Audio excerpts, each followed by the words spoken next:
embargo se está refiriendo a dos aparatos o sistemas, el aparato urinario y el aparato genital. Lo que tienen en común estos dos aparatos es que además ambos van a ir a terminar a nivel del mesodermo intermedio y sus conductos excretores de ambos terminan a nivel de la cloaca, ¿sí? Ya en la anterior gestión habíamos visto de que el aparato urinario y el aparato genital se forman a partir del mesodermo intermedio. Entonces aquí nos están volviendo a recordar ese detalle. Vamos a hablar primero del aparato urinario y nos dice que el aparato urinario se va a ir a formar a partir de tres sistemas: pronefros, mesonefros y metanefros, que en realidad del pronefros y mesonefros son estructuras transitorias que después al final de la cuarta semana van a terminar desapareciendo. En cambio, el metanefros es el único importante y definitivo, ya que este va a dar lugar a la formación de los riñones, como vamos a ver después. El pronefros se estaría formando, nos dice, a partir de 7 a 10 grupos celulares de la parte cervical del mesodermo intermedio. Todo esto es el mesodermo intermedio. Entonces, la parte superior o cervical del mesodermo intermedio forma el pronefros. Y este pronefros, al final de la cuarta semana, como les decía, va a ir terminando, va a ir desapareciendo. Lo único que va a formar este pronefros son sus unidades excretoras vestigiales que se llaman nefrotomas. El mesonefros se estaría formando de la parte torácica y lumbar superior del mesodermo intermedio, toda esta zona. Este mesonefros también es transitorio. Al finalizar la cuarta semana va a ir desapareciendo. Aquí después nos están comentando del mesonefros respecto a su conducto excretor, que es esto de aquí, no sé si logran ver, que tiene la forma de una S, que en la parte interna termina en el glomérulo y en la parte externa se pone en contacto con los conductos paramesonéficos. Y finalmente nos hablan del metanefros, que les dije ya anteriormente que es el que va a formar el riñón definitivo. El riñón definitivo tendría dos sistemas, un sistema colector y un sistema excretor.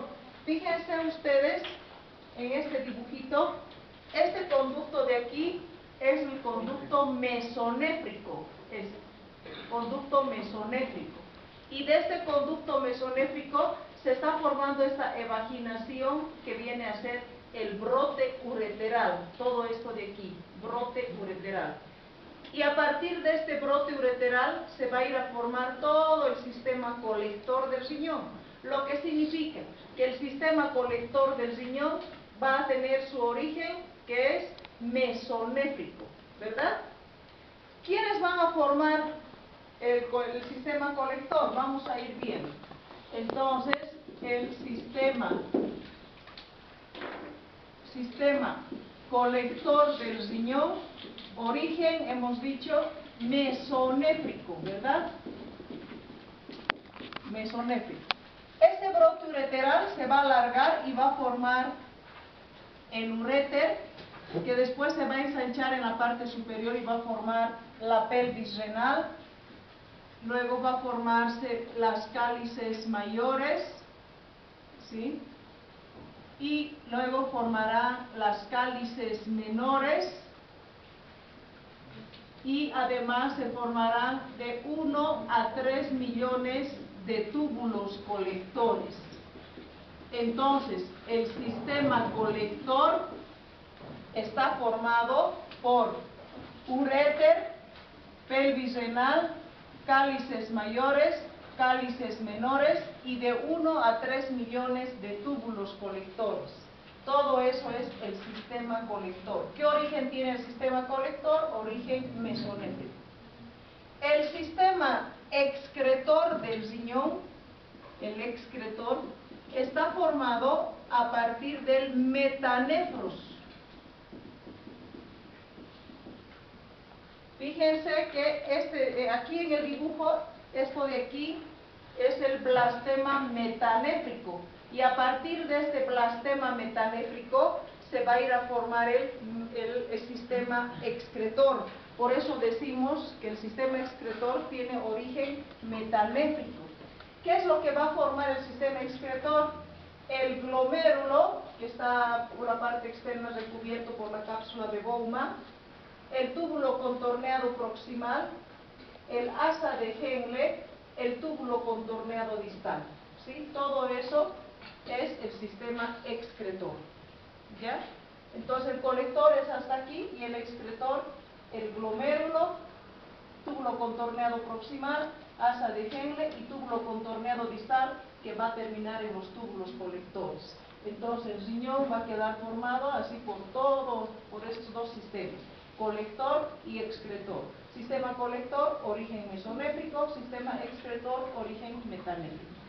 Y una vez así formado el riñón, nos dicen que aproximadamente a las 12 semanas de vida del embrión va a empezar su funcionamiento. Y aquí una diferencia clara entre la función que tiene el riñón definitivo y la función que tiene el riñón fetal. En el feto, el riñón tiene la función de reciclar el líquido amniótico, ¿sí? En cambio, ya en la persona o el niño que ha nacido o la persona adulta, la función que tiene es desechar todos aquellos productos que no le sirven a nuestro organismo, ¿no es cierto? En cambio, en la vida fetal no. En la vida fetal su función es reciclar el líquido amniótico y más bien quien desecha todo aquello que no le sirve al feto es la placenta. Entonces, cuando el bebé nace y ya no hay conexión con la placenta, es donde recién el riñón adquiere esa su función definitiva, que sería la de desechar todo aquello que no le sirve al organismo. ¿Ya? Por otro lado, nos dicen también que el riñón así formadito, de inicio se forma en la pelvis y después recién va a ascender a la región lumbar, porque tenemos nosotros nuestros riñones en la región lumbar, ¿no es cierto? Entonces, ¿qué es lo que va a suceder? Nos dicen que los riñones, para poder ascender de la pelvis a la parte lumbar, se debe a dos cosas. Una de ellas, a la corrección de las curvaturas del cuerpo, y la otra al crecimiento rápido de la región lumbosacra. Entonces, por esas dos situaciones es que el riñón, de lo que se formó en la pelvis, ascendió hasta la parte lumbar. ¿Está bien? Bueno, hablando del aparato urinario, no solamente tendríamos que hablar del riñón, sino también de la vejiga, ¿verdad? Para eso vamos a ver esto, ¿sí? Fíjense que aquí tiene la pared corporal posterior, aquí el abdomen, aquí el cordón umbilical. Esto que tiene una coloración más oscurita viene a ser el seno urogenital. Seno urogenital. Entonces, la parte posterior del cuerpo, el abdomen, el cordón umbilical, ¿sí? Y aquí más o menos vamos a ver lo que es el seno urogenital. Seno urogenital. Este seno urogenital tiene tres porciones. Esta porción superior dilatada, que va a formar la vejiga. Por debajo de esa porción dilatada, esta parte de aquí va a ir a formar la porción pélvica del seno urogenital, y esta última porción va a ir a formar la porción fálica del seno urogenital. Entonces, el seno urogenital tiene tres porciones: porción superior dilatada, que es la vejiga; por debajo de esta, la porción pélvica; y más por debajo, la porción fálica. Ahora, nos dicen de que la porción pélvica, en el varón, va a ir sus células van a empezar a proliferar hacia el tejido adyacente y van a terminar formando lo que es la glándula prostática. Entonces, la próstata va a formar. Pero además va a formar también en el hombre la uretra prostática,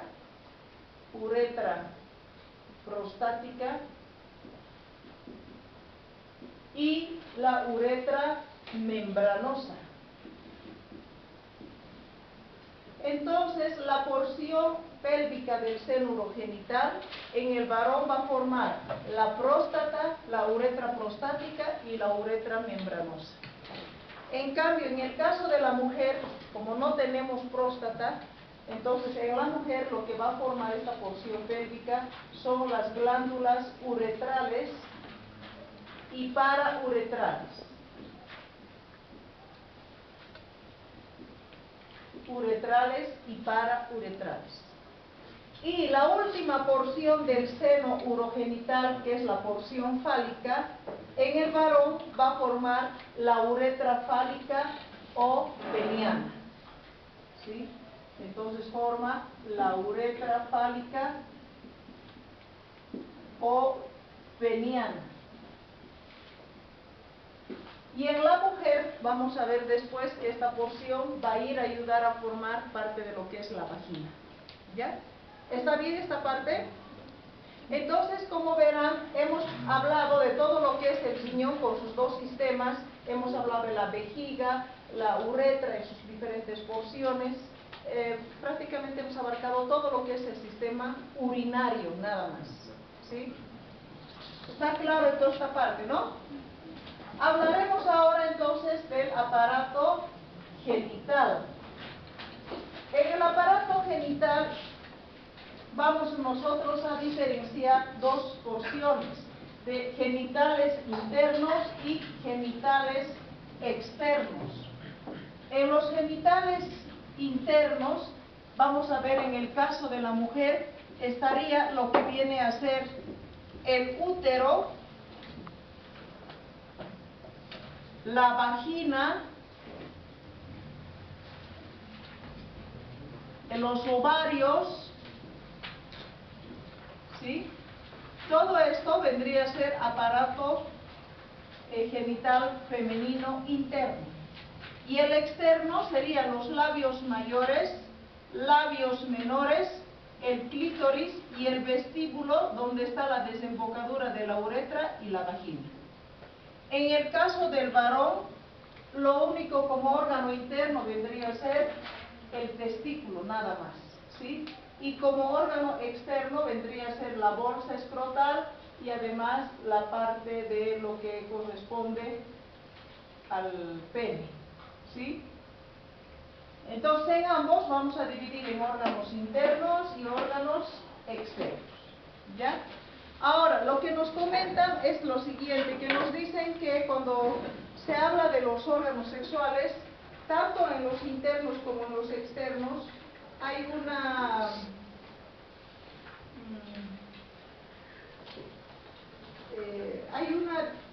etapa en la que vamos a ver en las dos situaciones, vamos a ver que hay una etapa en la que encontramos las mismas estructuras en el hombre como también en la mujer. Por eso que a esa etapa se le denomina periodo indiferenciado de los genitales internos o de los genitales externos. Hablaremos primero de los genitales internos. En el caso de la mujer, habíamos dicho que va a ser el útero, las trompas, la vagina y los ovarios, ¿sí? El periodo indiferenciado de los genitales internos estaría dado por lo que son el pliegue genital o gonadal y los cordones sexuales primitivos, ¿ya? Entonces este se llama pliegue o cresta, también pueden decirle pliegue genital o gonadal o cresta genital o gonadal y los cordones sexuales primitivos.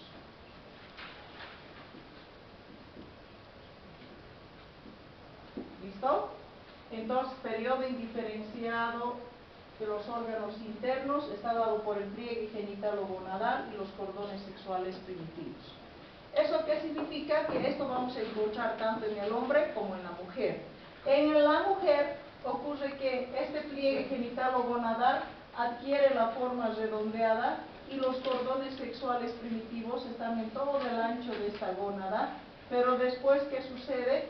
que la parte media del ovario empieza a ser reemplazado por un estroma muy vascularizado y forma la porción de la médula ovárica. Y la parte periférica, que es el único lugar donde se van a quedar los conductos o los cordones sexuales primitivos, va a constituir lo que viene a ser la corteza de la médula, que es el lugar donde se va a suceder la ovogénesis. Y de esa manera, a nivel del ovario, vamos a encontrar dos porciones, una porción medular y una porción cortical. De esto mismo, en el varón se ha formado el testículo. Igual adquiere la forma redondeada y los cordones sexuales primitivos están en todo el ancho de la gónada. Luego, cuando llega la etapa de la pubertad, estos cordones van a formar los túbulos seminíferos, así, túbulos seminíferos, y estos túbulos seminíferos se van a continuar con los túbulos rectos, aquí, y estos túbulos rectos van a ir a terminar a nivel de la red de Haller o red de testis, y de aquí van a salir los conductos eferentes, que en conjunto van a formar lo que es el epidídimo, que tiene una forma de coma, que tiene la cabeza, cuerpo y cola, y de la cola del epidídimo va a salir un conducto que es el conducto deferente, que va a ir a terminar en conducto eyaculador a nivel de la vesícula seminal. De ahí va a pasar hacia la próstata, va a formar la uretra prostática, la uretra membranosa y la uretra fálica.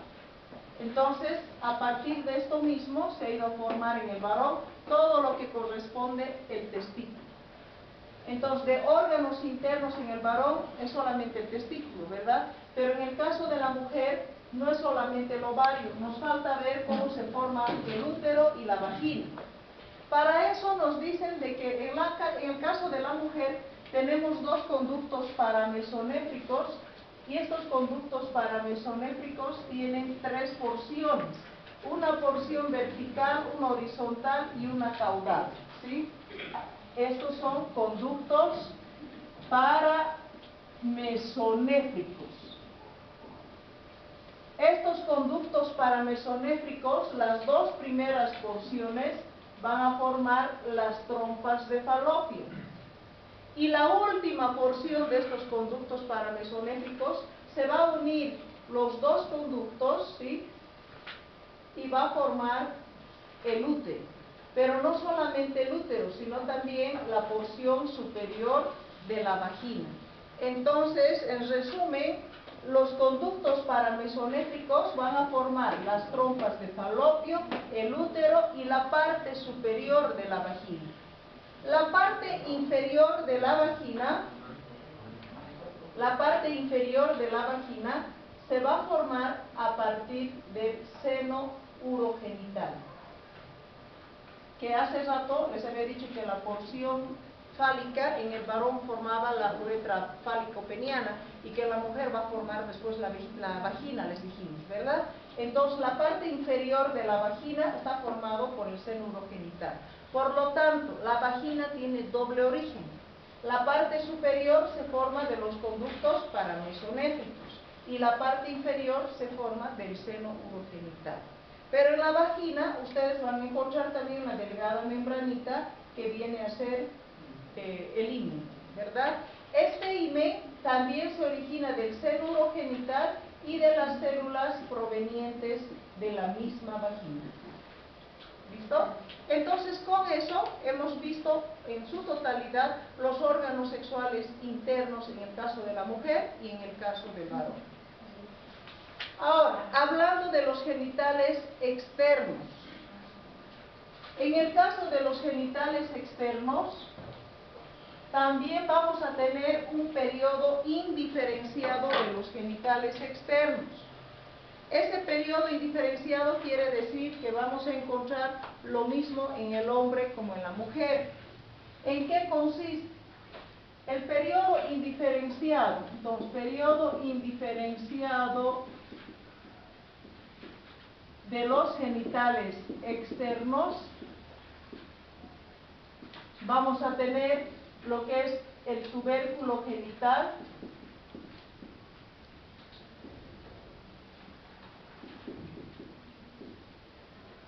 los pliegues genitales, o mejor dicho, los pliegues uretrales, perdón, los pliegues uretrales. Después por fuera hay un sobrelevantamiento de tejido, que serían la eminencia genital o gonadal, o prominencia también si quieren, y todo esto de aquí sería la membrana urogenital. ¿Listo? Todo eso vamos a encontrar entonces en el hombre como en la mujer. Vean que el tubérculo genital, esto de aquí, en el caso del varón va a crecer mucho más y va a formar el pene. Las prominencias genitales o gonadales se van a desarrollar mucho más y van a formar las bolsas escrotales. Estos pliegues, en el caso del varón, se van a fusionar y va a formar el rafe interescrotal. Y aquí a nivel del pene ya habíamos visto que se formó la uretra peniana, que va a venir solamente hasta la base del glande. Y la última parte del conducto, esta partecita, que se llama meato urinario, se estaría formando por la invaginación de las células ectodérmicas del glande. ¿Listo? Entonces de esto se ha formado esto, en el caso del varón. En el caso de la mujer, los pliegues o las eminencias genitales, empezaremos mejor por el tubérculo genital. En el caso de la mujer, el tubérculo genital crece un poquito más y nada más y forma el clítoris. Las eminencias genitales o gonadales en la mujer van a ir a formar los labios mayores. Los pliegues uretrales van a formar los labios menores. Y esta membrana, que es la membrana urogenital, va a ir a formar el vestíbulo, donde va a estar la desembocadura de la uretra y de la vagina. Entonces, de esto mismo se ha formado esto y de esto mismo esto, ¿sí? Por eso se dice periodo indiferenciado de los genitales externos. Después de esto nos están hablando respecto al descenso del testículo. Y nos dicen que el testículo de inicio se forma a nivel del abdomen y que después va a descender hasta las bolsas escrotales a través de los conductos, ¿cómo se llama esto? De los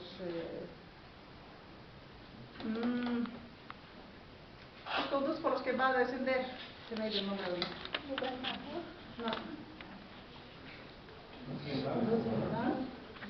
Conductos inguinales, va a ir entonces a través de esos conductos inguinales hasta las bolsas escrotales. ¿Cuándo estaría entonces normalmente estos testículos en las bolsas escrotales? A las 33 semanas. ¿Listo? A las 33 semanas, entonces los testículos ya están en las bolsas escrotales. Eso significa que cuando el bebé nace ya tendrían que estar los dos testículos en sus bolsas escrotales, porque 7 semanas antes de que nazca el bebé ya deberían estar en las bolsas escrotales. Los bebés nacen de 40 semanas, ¿no es cierto? Y nos dan el dato de que a las 33 semanas ambos testículos ya estarían en las bolsas escrotales. ¿Bien? Y nada más que eso. ¿Alguna pregunta, duda de este capítulo? ¿Está claro? Bueno, nos queda todavía tiempo de este periodo. Para que no se me duerman, daremos el repaso.